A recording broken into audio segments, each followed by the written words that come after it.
I'm McKinney Smith.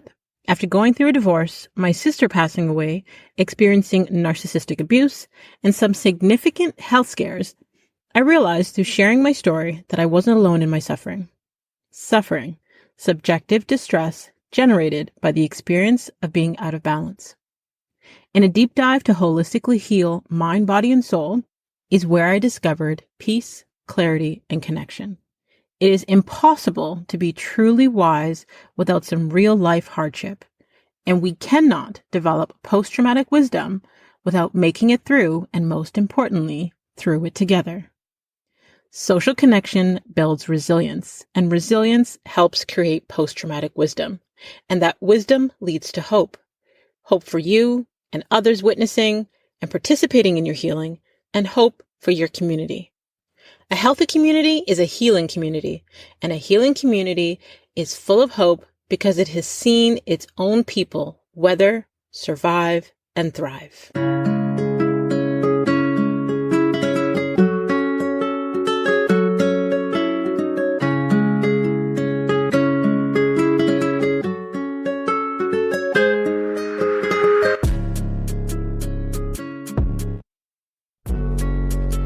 As clinical director of Natacha Pennycooke Psychotherapy Professional Corporation, a leading virtual therapy practice, Natacha brings over 14 years of experience across diverse settings, including community organizations, hospitals, forensic environments, and corporate spaces. A fierce advocate for social and racial justice, Natacha is deeply committed to decolonizing psychology. She integrates anti-oppressive, trauma-informed, and anti-Black racism frameworks into her therapeutic work, championing mental health equity and reshaping the narrative around therapy for marginalized communities.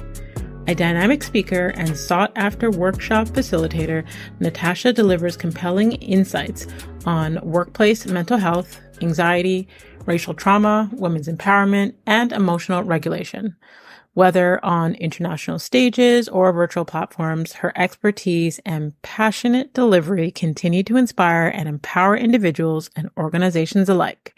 So please welcome to the show, Natacha Pennycooke. Hello. I'm so excited to be here. Thank you so much for agreeing to share your story, space, time, and expertise with us today. I feel truly blessed that this year in particular, I've had so many women who are therapists, so many Black therapists that are open to coming on and sharing with us. I feel like, the podcast in itself, Heal Her, has taken on a life of its own. And it started from my own healing journey, but being able to have other people around the globe, being able to hear from experts like yourself, having people who may have never gone to therapy, had access to therapy, or even know what therapy is about because they've got, stigmas around it.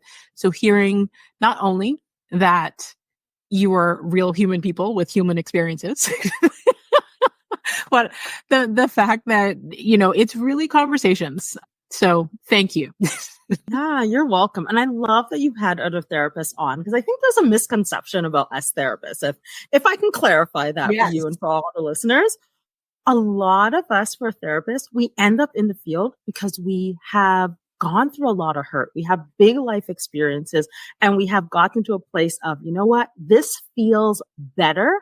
I want to help people go through this as well. So, you having a lot of therapists talking about ways to heal hurt, it makes sense to me because we've also gone through a lot of our own healing. We are still going through our own healing, and we work to heal people at the same time. So it's fantastic.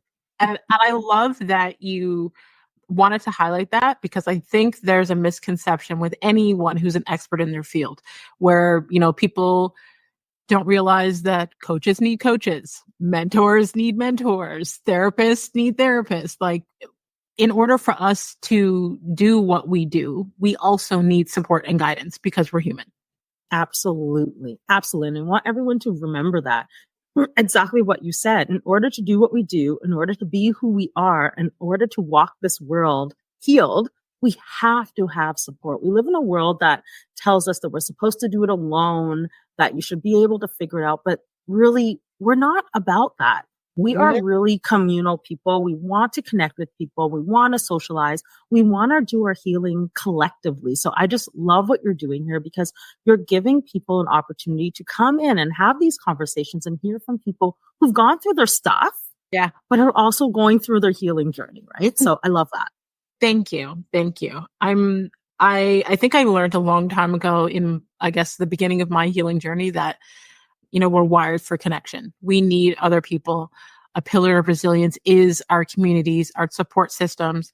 And I think that unfortunately, a lot of us within our own cultures have this idea of isolation and perfection and feeling like, okay, if I'm not perfect, then I, shouldn't be doing certain things, or that I have to do it alone, or this hyper independence, or all these things. And it's unhealthy. Yeah, it's very unhealthy. We've been told such harmful and hurtful narratives that all of us have internalized. And I think just going through the process of decolonizing all of that is so important because we cannot do this alone. There's no one on this planet who can do anything alone, who can rise alone, who can be alone, who can heal alone. We cannot do that. And the reality is if you're doing that, you're missing the mark. You're siloed, and that in itself is not healthy for you. So, being able to step into that power and to really talk about healing and how to navigate that healing journey, it really is about community and togetherness. And I think that more people need to understand that, right? I have a lot of people who come in to our therapy practice who have been, it's like the first time in therapy. And what they're doing there are navigating the stigma. So whether it's family stigmas or generational stigmas or community stigmas that, you have to do this alone. You shouldn't say anything. You shouldn't talk about your business outside. But what's happening with a lot of people, they're struggling internally of like, I don't know where to go with this. I've gone as far as I can take me. And now I need someone to help me pick up those reins. It's kind of like, a relay race. I used to run relay long time ago, but it's like that relay race, right? The first person doesn't go around the whole track. They pass the baton to someone else. So I think as we are, navigating our healing journeys and talking about healing, we have to get better at normalizing that it's okay to reach out for help. It's okay to say today's not an okay day. It's okay to say, I'm here showing up with what I have. I don't have the 100%, but I can give you the 10% today. And that's what I have. Yep.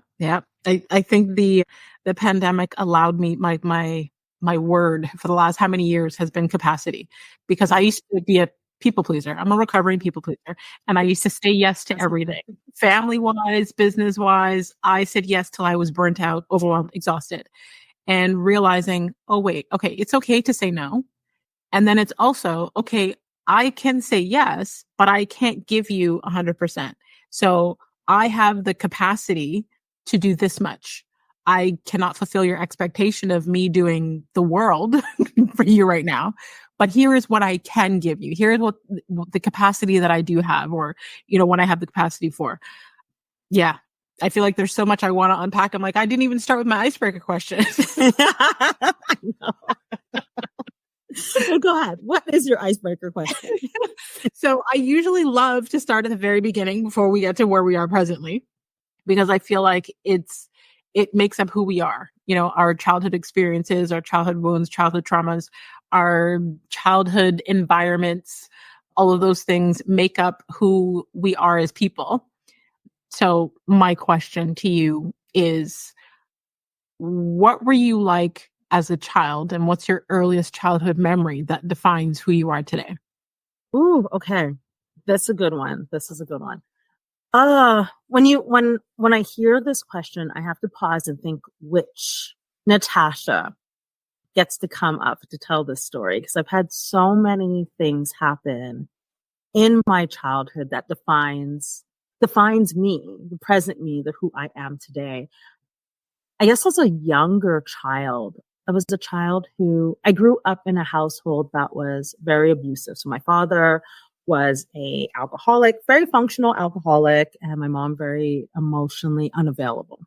So growing up in a household as the eldest child, right, I had all of those eldest child stuff, like taking care of my younger sister and all those pieces, while also trying to take care of my parents a lot of the time with what was happening, and them not being able to see that the household was dysfunctional, that there was a lot of hurt, there was a lot of pain, there wasn't any space to talk about that hurt and that pain.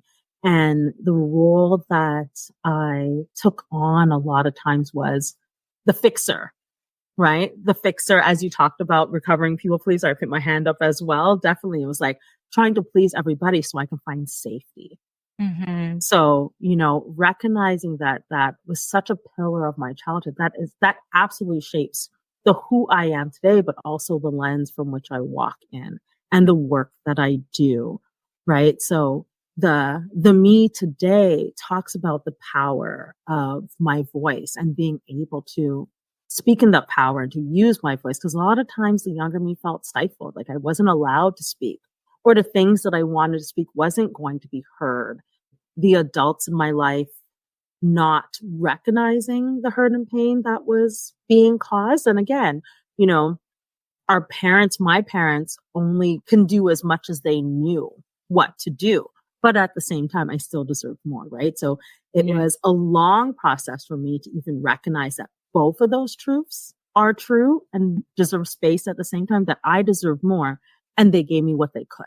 Mm-hmm. Right. And I think it's so interesting because a lot of times we live in a world where it's like good, bad, happy, sad, black and white, but really being able to hold space for both of those truths, both of my truths has been rewarding, but it's been life changing. So how that has absolutely defined who I am, what I speak about, the work that I do, the lens that I heal from with our clients and as well as our coaching clients. Because, a lot of my coaching clients are very similar to you and I. They're ambitious, hardworking, type A personality women who have all of this stuff in their background and keep showing up. And they're wondering, why is it showing up when I've gone through this and I've healed this? But we have to understand that our stories will always shape who we are. And we're always on a process and on a journey of not living in those past truths, but recognizing, where am I today? How do I stand today? What do I need today? So, yeah. Wow. I mean, I'm sorry you experienced that as a child and you didn't have the parents that you needed. But I also look at how the women that have come on this show have transmuted their pain into purpose. Absolutely. Absolutely. Right? It's like we looked at, they talk about when you're starting a business to look at, where is the need and how can you provide a solution?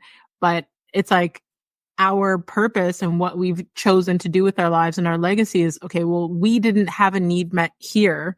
And we are now dedicated. Our mission is to make sure that that need is provided for others. Yes, absolutely. Absolutely. And I think it's that, right? Like my mission is to make sure that the things that I did not have, that others have it, but also not negating the fact that what I went through has made me who I am. Yeah. I could not even imagine being able to connect with the people that I connect with if I had not gone through the experiences that I have lived. So, right, it's that double-edged sword. Yeah, it was really crappy and shitty, but also look what I've done with it. So, yes, absolutely. Right. Absolutely. I can agree with you 1000%. I think about, when my sister passed away, and to me, that was probably one of the more major traumatic life experiences that I had, but it's outside of the grief and the hurt. I wouldn't be who I am today had I not gone through that experience. My drive and my desire for legacy would not be what it is had I not experienced that. So, as much as we've had maybe not the greatest hand dealt, how we've chosen to play that hand and how we've chosen to show up in the world becomes a beautiful thing.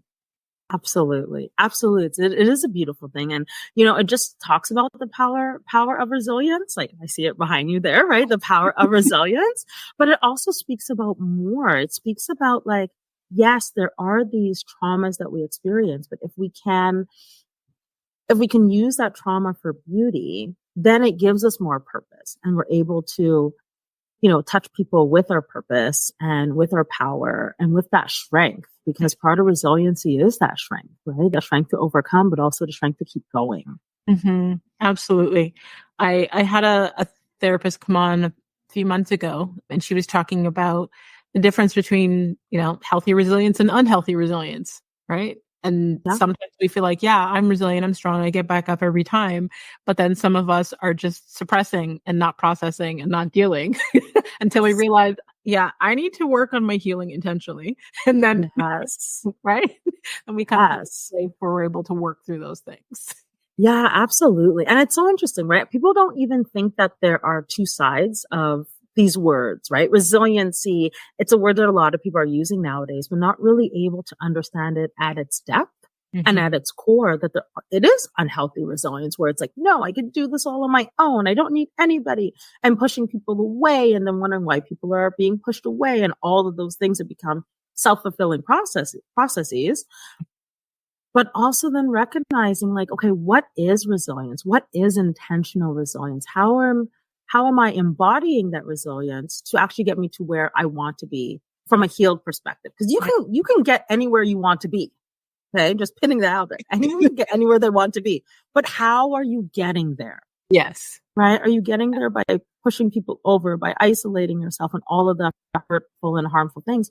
Or are you getting there where it feels good and it feels light and you're making meaningful connections, right? So yeah, it's really interesting as we talk about and navigate this healing journey. It's really interesting.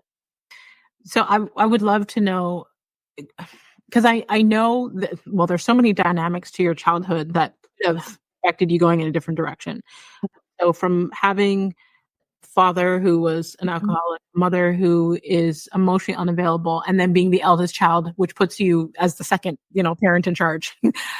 I guess my question is, what did you learn about emotions growing up, and how has that helped you, and how has that hurt you?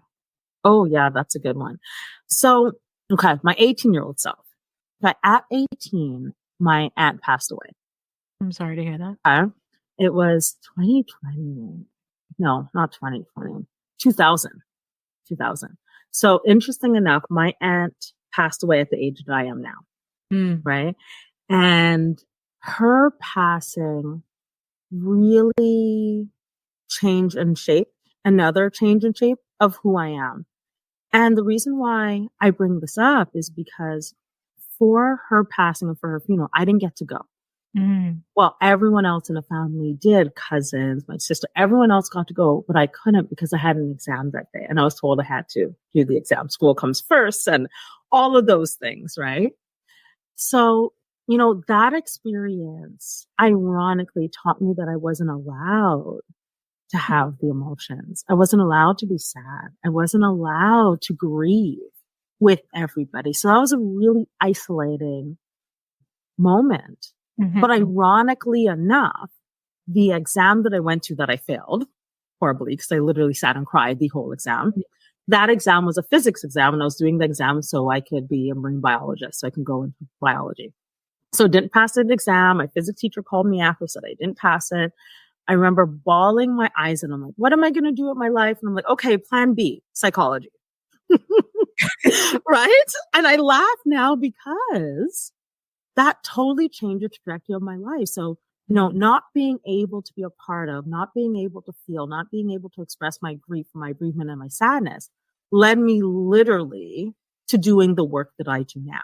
Led me to psychology, which meant that I have to feel my emotions, that I had to address what I'm going through, that I had to make space for the sadness, the grief, the joy, all of it.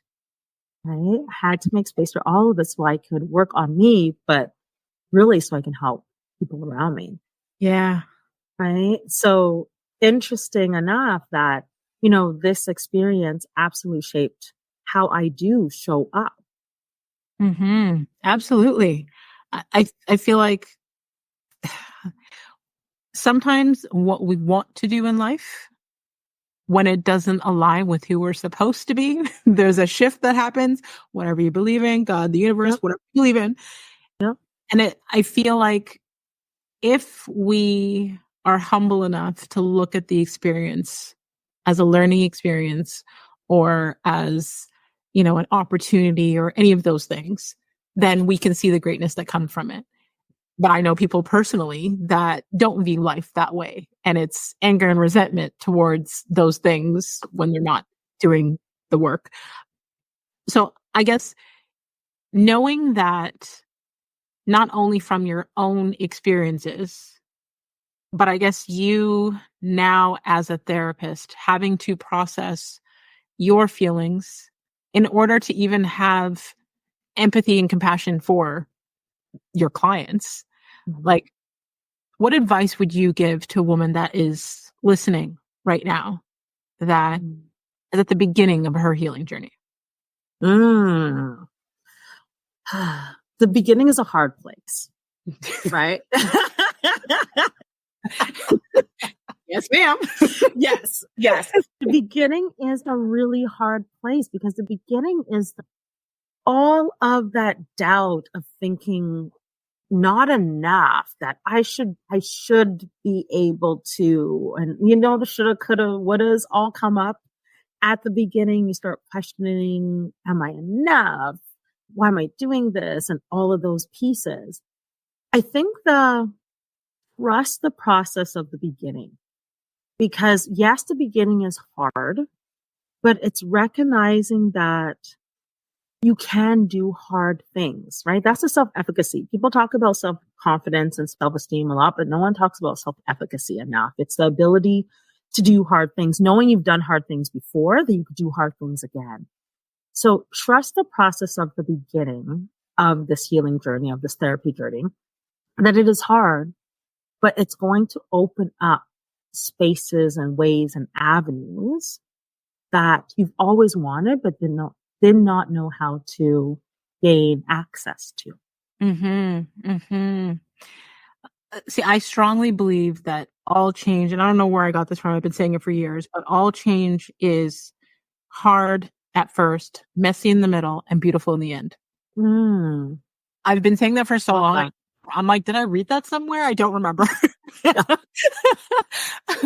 But interesting enough. So I want to, I guess, merge what you just said with what I just said with actually what I've been teaching with my coaching clients right now. Is like what I learned through Bob Proctor is he calls it like the terror barrier. And it's like most people, when they come up against change, even if it's a change that they want, but something that they haven't done before, something that may be difficult for them, the first stage is basically like they're living in bondage. They don't realize that there's greater out there. So they're just doing the same thing day in and day out. Definition of insanity, expecting the same result, right? Yeah. And then they come up with this idea of change, and they're living in, they call it a chaotic vibration, where you're in an XY vibration, where you're not in alignment with the change. Yeah. So you're battling internally, you're battling spiritually with this idea of change.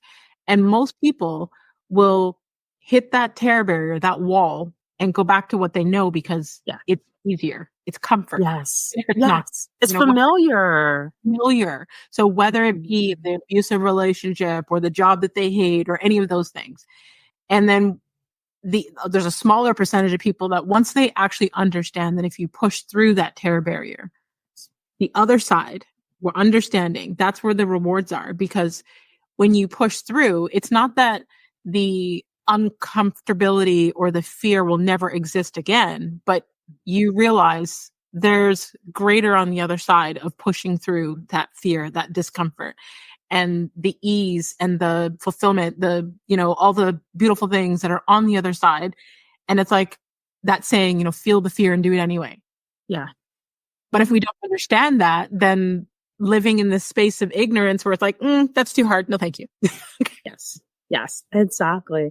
I call it the fear hump with my coaching clients, right? Where we're all living in this comfort zone. The zone is familiar, it's comfortable, it's great, but change doesn't happen there. Yeah. In order to get to this fear zone, we have to go over that fear hump.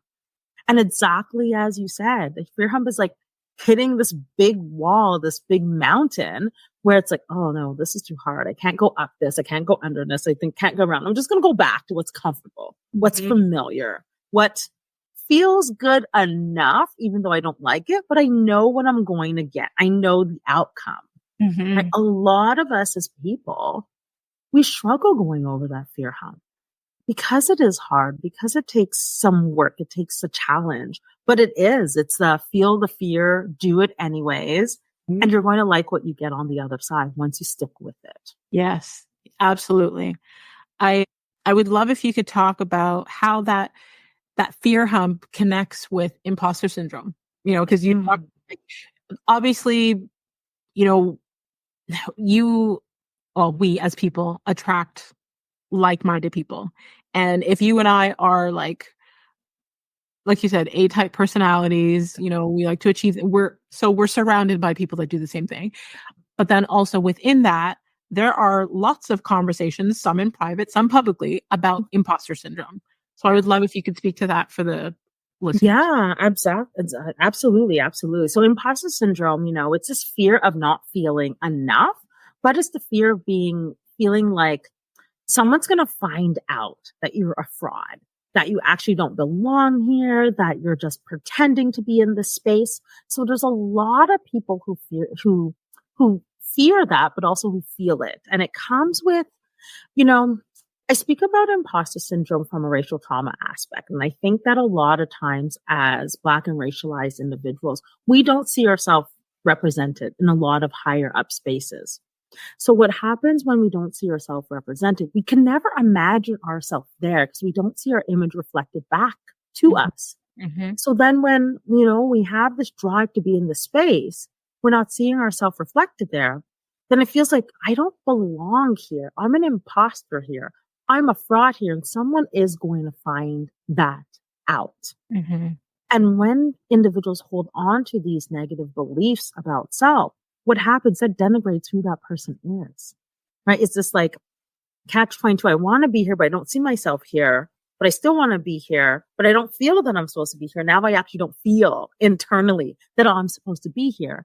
And instead of working to be in that space, the limiting beliefs, all that fear, the self-doubt, all that creeps in, and it makes people play small. Yes. Right. So with imposter syndrome, it's such an interesting phenomenon. Psychologically, it's not a mental health disorder. It's more of a psychological phenomenon, but it's a psychological phenomenon that everyone experiences. Because if you think about all of the different spaces that, we may want to be in or see ourselves in, if we're not seeing ourselves there, we're feeling we've had to work really hard to get there and we're still not seeing ourselves represented, then this feeling of imposter happens. Imposter syndrome is interesting because the most people who feel like an imposter are people who are overeducated for those roles. Right? It's so interesting because Oprah actually used to talk about her own imposter syndrome. Maya Angelou spoke about her own imposter syndrome that, after writing, I think it was like 9 books of poetry, she still had this fear that someone was going to find her out, that she's a fraud and pretending to do this. So it's just really interesting that individuals who mostly have more than enough credentials to be in those spaces are feeling not enough. And a lot of times these negative beliefs, negative thoughts, negative sayings, they're rooted somewhere. So there's these big roots that say either I'm not enough or I'm not worthy, I'm not supposed to be here. And a lot of times with my coaching clients, what we do is really take time to unpack those roots, understand where they come from, but where in that person's life did those roots start? Why they were created in the first place? Because if you think of roots, right? Think of a tree. Roots are there to protect. A lot of times these negative sayings started out as protection, but that protection was maybe for 20 years ago, not for today. Yeah. Right? And there's a lot of individuals, a lot of my coaching clients are trying to navigate I still living by this root, but I don't need this root today. So how do we work to unpack that root, cut that root off without hindering the whole tree, without hindering the whole self? Yeah. Right. So when we talk about imposter syndrome, it's a really interesting phenomenon because it is more than what you see on the surface. There are these deeper roots. So, when we're working through it, it's really understanding those negative thoughts. Why are they there? Why are the roots there? What is it protecting you from? And what else can we put in place to actually protect who you are today. Yes. Wow. There's so much you said there that I want to unpack. Like, say more. So I remember, I think it was Dr. Brene Brown. I don't remember if it was one of her podcasts or she was on someone else's podcast, and she was talking about first only different. And she often speaks, and I'm using that as an example, but also like she's not Black, so she wouldn't understand it from a Black experience, but you know, referencing like being the first only different in a room or environment. Interesting enough, I I made a video about that on TikTok. I think it was last week or the week before, and a comment from someone was like, "Haven't you ever heard of a diversity hire?" And I'm like, I'm an entrepreneur. I've been an entrepreneur for 15 years. Like, that's not what I'm talking about, but okay. Yeah, sidetrack. Sorry. So she's talking about being first only different and the pressure of that. First in your family to ever do something, or you're the only Black person in a room, or and I have on, I don't know, 9 out of 10 occasions of every scenario, I am first only different, right? Yeah.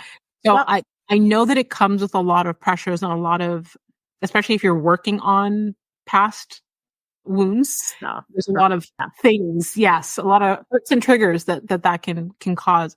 And when I started my healing journey intentionally, I'm going to say just over 5 years ago, was where I had to unpack those things, because like I said, I've been an entrepreneur for almost 15 years, but for half of that, I was feeling imposter syndrome. And it was like, well, why?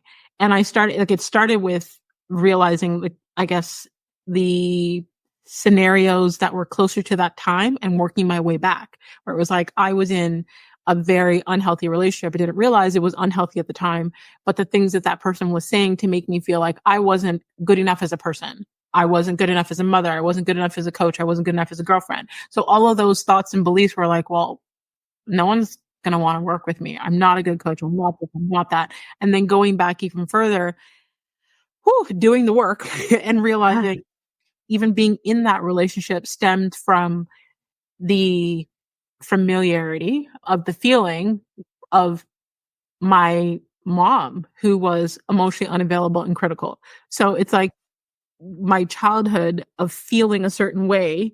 And then I started attracting partners who made me feel that way. Yeah. So I'm learning to unlearn what was not helpful or healthy for me. And between going to therapy every week, between listening to podcasts, between obsessing with neuroscience and psychology books, I don't know, here I am, where I've still working through, but have worked through a lot of, where I now no longer feel that imposter syndrome. And I actually get into a lot of those spaces, embrace that feeling of being the only Black woman in the room. I'm like, oh, I must be special because I am here. Like, just reframing the thoughts in my head and feeling confident in certain situations, and now being in a healthier relationship. So all of those things, I guess, have helped shift. Yes. Yeah. And it's interesting, right? Because you talk about those shifts. Those are those mindset shifts. And a lot of people, a lot of people talk about mindset nowadays, but so much bigger than a lot of people are recognizing, that it is connected to the deeper depths of who we are, how we speak with ourselves, how we hear our voice, and which voice is it that we are hearing, right? So like, even with you, and you're talking about your own mother, recognizing how it has connected to your entrepreneurship journey because of the criticalness. Right. So even for you, with those roots and how they attach to protect you from the critical comments and all that. But then starting to recognize that, okay, now as an entrepreneur, if you stay connected to those roots of the criticalness, you're not going to be able to look at the critical comments and reframe them for your constructive criticism so you can move forward. Yeah. Yeah. It really shapes the identity of who we are. Absolutely, it does. I guess my question for you is, how has society, culture, and your environment shaped who you are? Yeah. Everything, all of it. So like, I love the first only different, because that was me my whole life. I grew up in a predominantly white area where I was like, the only Black girl in doing Girl Guides or in school. And, people wanted to touch my hair. And I always laugh about this when I was really young, where it's like going camping, but I was like, where's the shower so I can bathe in the morning? Like all of these things that it was just different, right? It was just a different, like that first only different. So, I talk about racial trauma a lot because I've gone through a lot of that racial trauma, and then recognizing for myself that external of the house wasn't safe, but also internal of the house wasn't safe. So safety has always been one of those big things for myself. And then navigating the world as a Black woman, intersections of that, it was like, okay, where am I safe?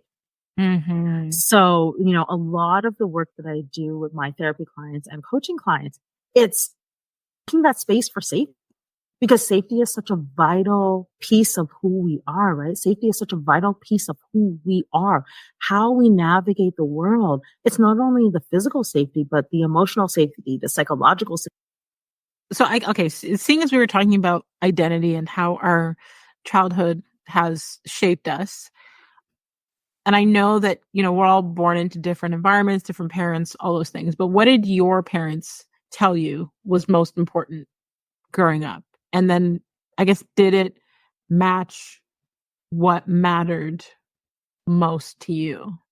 Growing up, my parents they were really big on our family being like a family unit.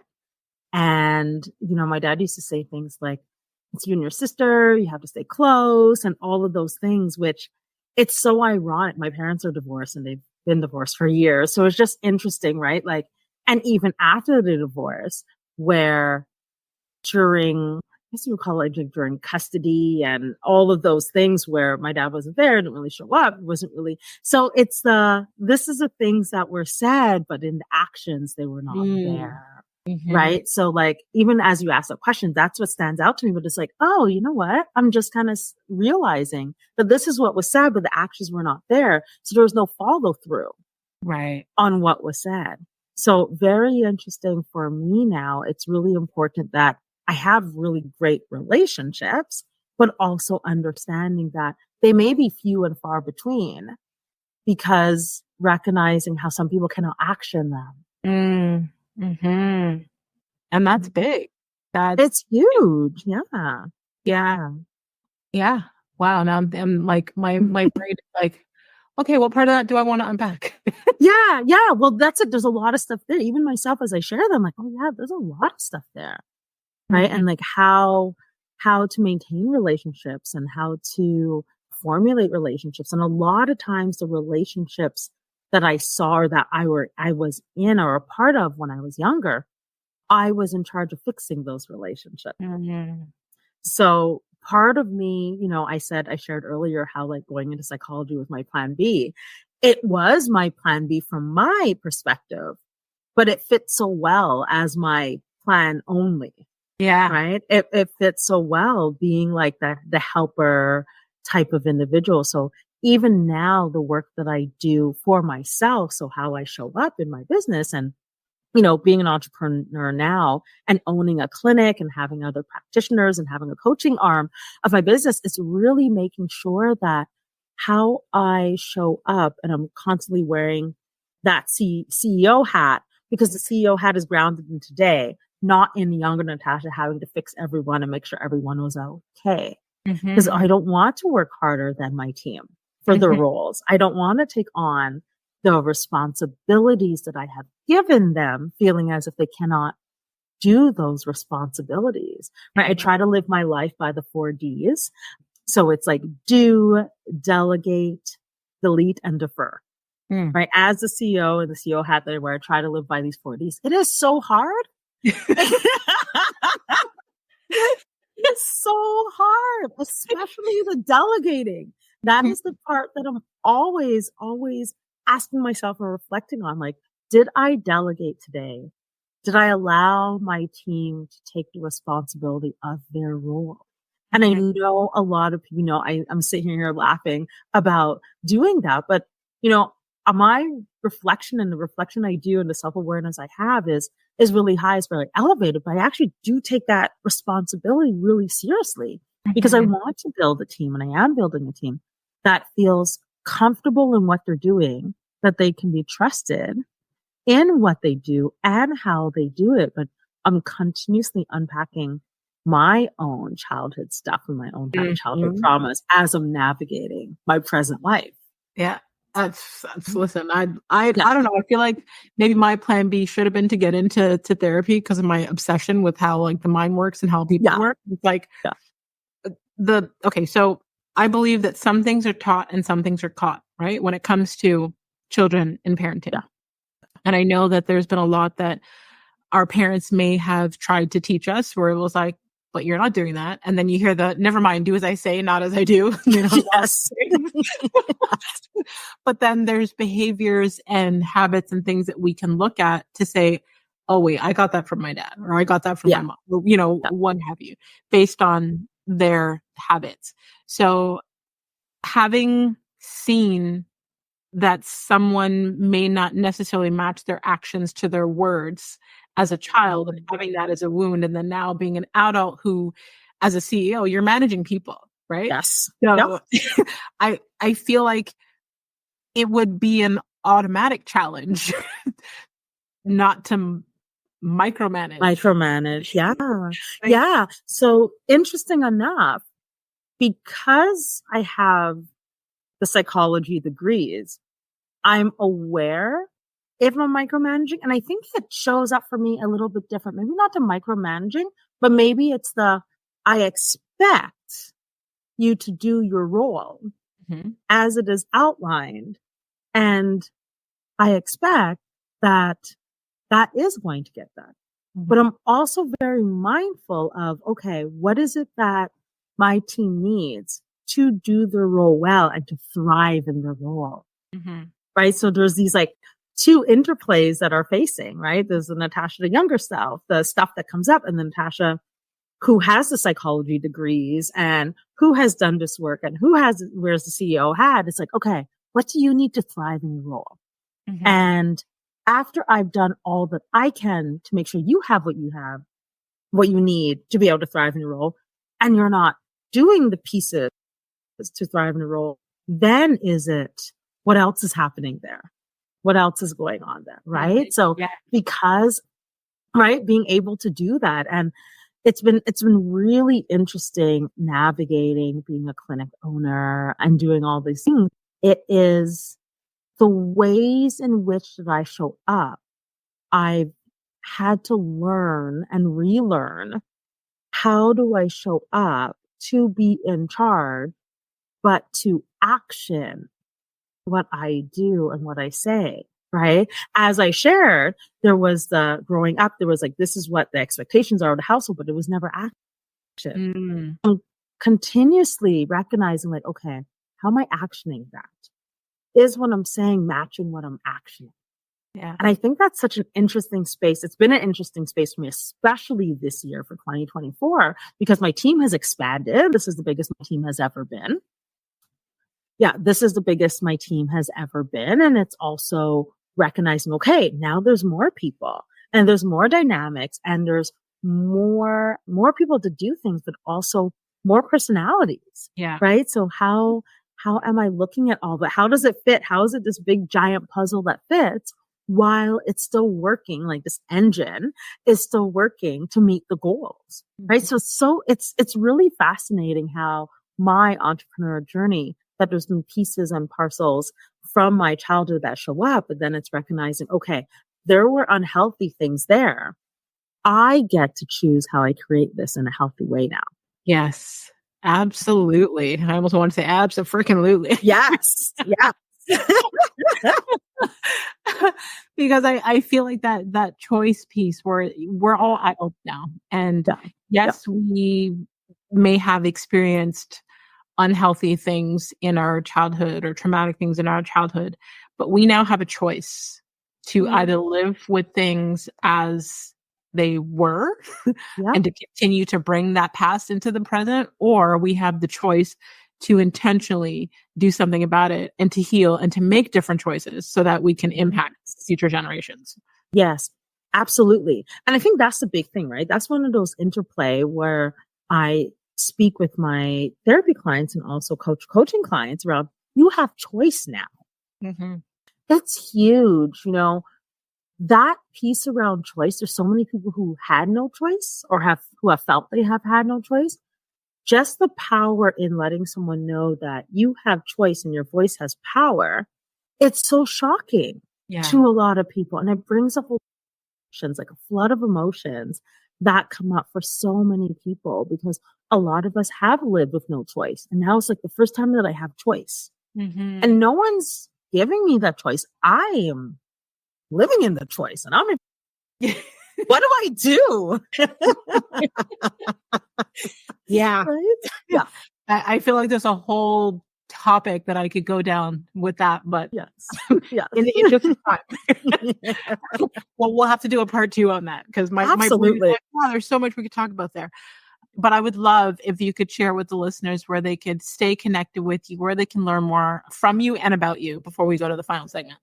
Yeah, absolutely. So you can find me on my website, natachapennycooke.com. So Natacha with a C, Natacha, pennycooke.com. There you will find access to our therapy practice, to coaching. Also, if you want me to come in and do wellness workshops for your corporation, absolutely. We need to be talking about mental health more in the workspace.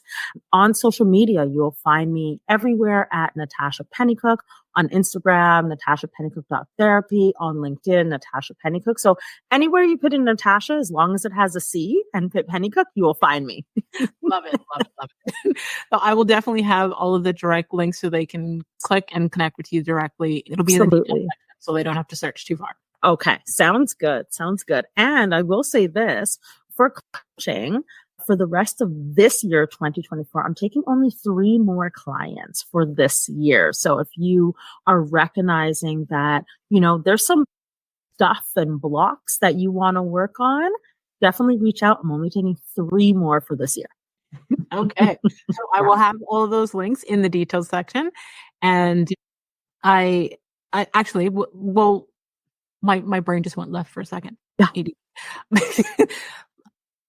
Why did I completely forget what I was going to say? Wow. Okay. Well, let's do our final segment. Yeah. Like a rapid fire, and I'll ask some inspiration questions and you can answer first thing that comes to mind, whether that's one word or one sentence. But I also don't like to put people into a box because I'm claustrophobic. So if you feel the need to expand, you're more than welcome to do so. Okay. Sounds good. All right. Name a book that has changed or greatly impacted your life. Oh, this book by Dr. Thema. It's called Overcoming Fear and Trauma to Reclaim Your Whole Authentic Self, Homecoming. So Dr. Thema Bryant is a Black woman of Liberian descent. She's in the USA. She is a psychologist, and she talks about healing and trauma and racial trauma and all the good things. I love this book. I also have it on audio, and I also got a chance to meet her at a conference, and I was doing this whole like gaga thing. But I totally had my moment, and ironically enough, we were both at the same conference. We were both speaking. We were both speaking about healing. We both had our talks at the same segment, so we weren't going to be able to go to each other's talk. And I saw her, and I was like, I can't come to your talk, but oh my gosh, she's like, oh yeah, Natasha, I know who you are. I'm like, oh, you know who I am.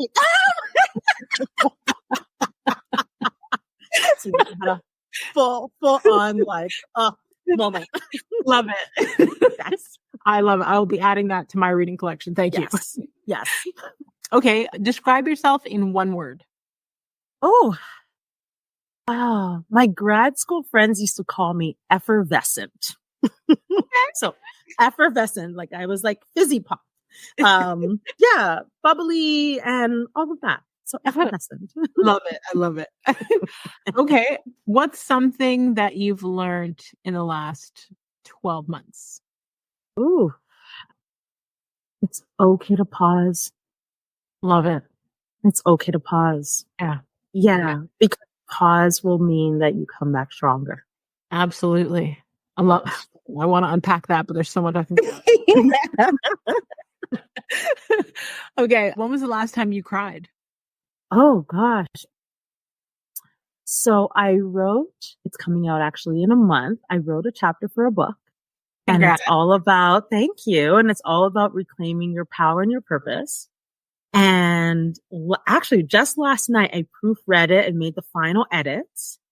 And I didn't cry, but I got this like overwhelming emotional sense where I was like, oh, okay, it's good. It's good. It's okay. Cause first I was like, no, it's not good. It's fluff. It's not, but I'm like, it's good.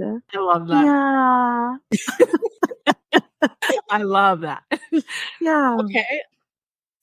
Let's see what I want to ask. What's the first thing you do in the morning when you wake up and the last thing you do at night before you go to bed? Oh, so the reality is, as a mom to a 9-year-old who often finds himself in our bed, I usually wake up and I'm like, the alarm rang. It's time to get up. And then my son says, you didn't hug me this morning. I was like, oh, I'm sorry, baby. Did you have a good sleep? Okay, now get up. Let's go.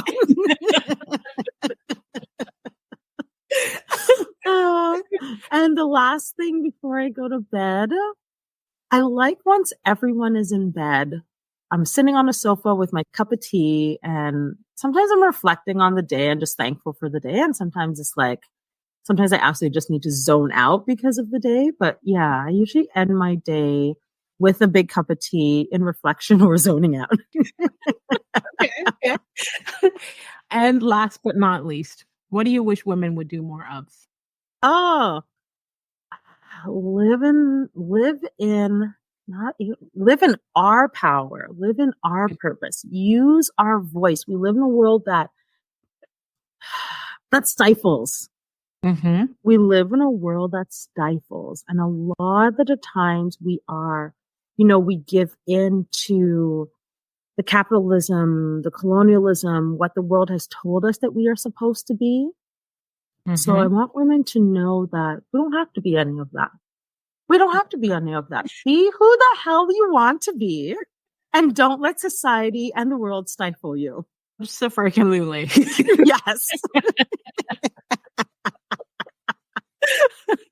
Yes. Yes to all of that.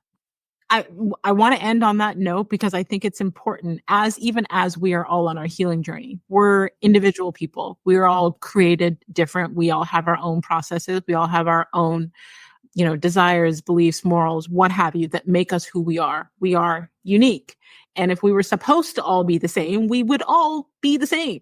So stop trying to be like everybody else and be yourself. So yes. Thank you. Thank you so much. Thank you. Thank you for your patience. Thank you for sharing space and co-creating this experience for the listeners. I truly, truly appreciate you. So thank you so much for saying yes to being a guest on the show.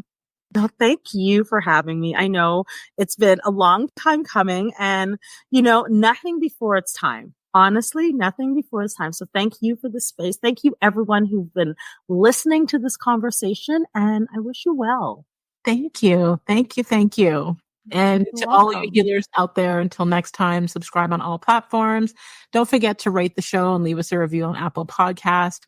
And I want to thank each and every one of you that continues to listen each week to help the show rank globally in the top 1.5% of most popular podcasts. And we want to hear from you. We want to hear what gems you took away from what Natacha had to share. We want to hear your aha moments. We want to hear how this episode has helped you. So feel free to leave that in your review, or you can screenshot the episode and tag us on Instagram. You can tag Natacha at Natacha Pennycooke.therapy. You can tag myself at The Real McKinney Smith. A healthy community is a healing community, and a healing community is full of hope because it has seen its own people weather, survive, and thrive. So let's continue to heal her.